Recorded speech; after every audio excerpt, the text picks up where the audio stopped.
কক্সবাজারে গায়েবী মসজিদে নামাজ পড়েন জিনেরা। এই মসজিদটির আরেকটি বৈশিষ্ট্য হচ্ছে এটি প্রাকৃতিকভাবে শীতাতপ নিয়ন্ত্রিত।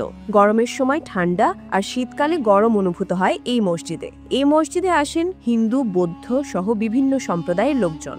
মনের আশা পূর্ণ করতে তারা মানত করেনি গায়েবী মসজিদে। মসজিদটির আয়তনে খুব বড় নয়।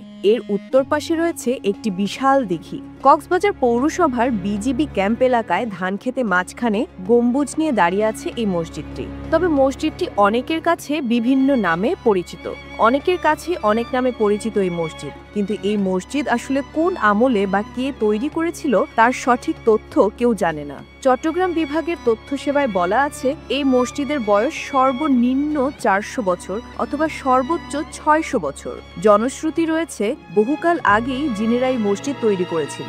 এখন রাতের বেলায় মসজিদে জিনেরা নামাজ আদায় করেন নিয়মিত। প্রায় 100 জনের মতো নামাজ আদায় করতে পারে এই মসজিদে।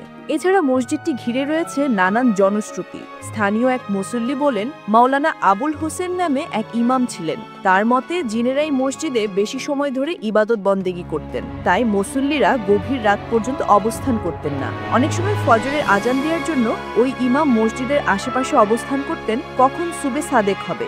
জিনেরা চলে গেলে তারপর আজান দিতেন। এমনকি সারা রাত সেখানে জিনেরা সমস্বরে কুরআন তেলাওয়াত করতেন, শোনা যেত বাহির থেকে। অনেক অলৌকিক ঘটনা রয়েছে এই মসজিদটিতে।